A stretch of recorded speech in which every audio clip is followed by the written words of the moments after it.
hello guys र फेरि पनि तपाईहरुलाई मेरो ब्लगमा स्वागत छ र गाइस आज भने चाहिँ हाम्रो लाचेन र लाचुङको चाहिँ ट्रिप आज सकिसकेको छ र गाइस आज भने चाहिँ हामी ग्यान्टोक लाग्नुपर्ने छ र गेस्टलाई मैले आरामले जानुपर्छ 8:30 बजेको टाइम देख्थे किनभने आज हाम्रो ग्यान्टोक पुग्नु मात्रै हो 2-3 बजे भित्रमा पुगिहाल्छ त्यही भएर गेस्टलाई मैले गाइस 8:30 बजे गाडीमा चढाएर लगेजहरु बाँधेर हामी त्यहाँबाट निस्कियौं है र गाइस आज भने चाहिँ हाम्रो पोइन्ट केही पनि रहेको छैन अस्ति छुटेको थियो सेभेन सिस्टर वाटरफल है त्यो चाहिँ अब म गएर देखाइदिउँ कि भनेर सोच्दैछु किनभने अब त्यो अस्ति नै अब जाँदाखेरि सेभेन सिस्टर फल्स चाहिँ अब तिमीहरुको पोइन्टमा छ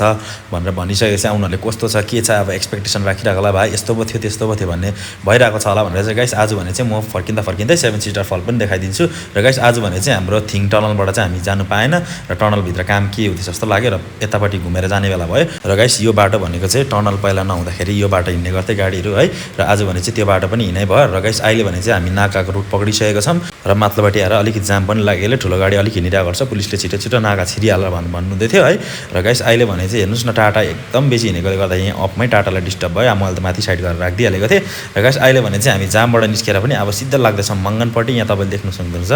इन रुट कतिवटा फल्सहरु भेट्ने गर्छ गाइस तपाईले देख्न सक्नुहुन्छ नजारा यहाँबाट है र गाइस अहिले भने चाहिँ हामी मङ्गन बजार पनि आइसकिसक्यौं है र अब भने चाहिँ सिधा राङराङ गएर खानासाना खानु पर्यो भनेको त बाटोमा आएर यहाँ अप्ठ्यारो बाटोमा टुरिस्ट त हेर्दा लडिहाल्यो है र हामी सबैजना मिलेर गएर चाहिँ म पनि गाडी हतार साइड गरेर गएँ र उसले त कुदाउन सकेन मैले आफै भए माथिसम्म पुर्याइदिइ राखेँ साइड गरिदिइ राखेँ र गाइस अहिले भने चाहिँ हामी हाम्रो होटल आइपुगिसक्यौं र खाना मैले चिकन थाली मगाएर चिकन थाली मजाले बजाएर चाहिँ अब ग्यान्टोक लाग्नु पर्यो गेस्ट कता गयो भनेको त परतिर चिया खानु गएछ खानाहरु केही खान छ हाम्रो लन्च प्याकेज छ ग्यान्टोक गएर खाने भन्नु थाले ल त ठिकै छ चिया सिया खाइहालेछ म चाहिँ खाना मजाले खाएँ गाइस अब भने चाहिँ ग्यान्टोक गएर चाहिँ गाडी धुनु पर्ने छ सिधै टुरिस्टलाई चाहिँ हाम्रो होटल लगेको छ र याकेन यति र त्यहाँनिर छोडेर चाहिँ गाइस आज चाहिँ डरलाग्दो गाडी धुने पानी परोस् भनेर चाहिँ सोचेँ र गाइस अहिले भने चाहिँ याकेन यति पुगेर पनि गेस्टलाई यहाँबाट झार्दिसकेँ र लगेजहरु झारेर अब गेस्टलाई बिदा लिएर गाइस म आइपुगिसकेँ कार बसमा र गाइस अब भने चाहिँ फर्स्ट स्टार्टिङ चाहिँ म्याटबाट गर्छु म्याट एकदम मैला भएको थियो अस्ति झन् मासु बोकेले गर्दाखेरि खुन लागेको थियो त्यो गनाउँदै थियो त्यही भएर गाइस पानी झरीमा हेर्नु सुकाइ चाहिँ यसरी चौकीमा राखेर सुकाउँदै छ तिरपल मुनि गाडी धुवाइछ छप्परमा चढेर धुवाइ नहुने रहेछ हेर्नुस् न डिफेन्सरदेखि लिएर ट्याङ्कीदेखि यति बेसी मैला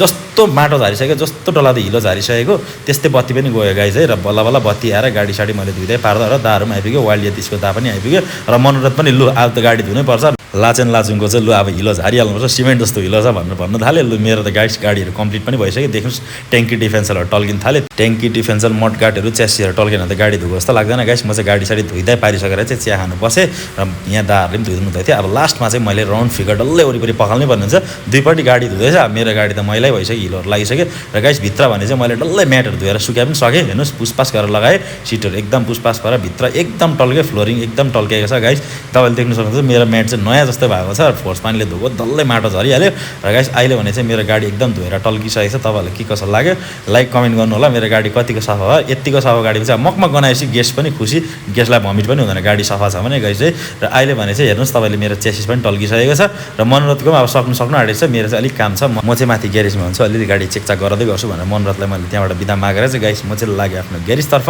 र आजको भिडियो के कसो लाग्यो लाइक कमेन्ट सेयर गर्न नभुल्नु होला र गाइस भेट्नु छ फेरि पनि नेक्स्ट ब्लगमा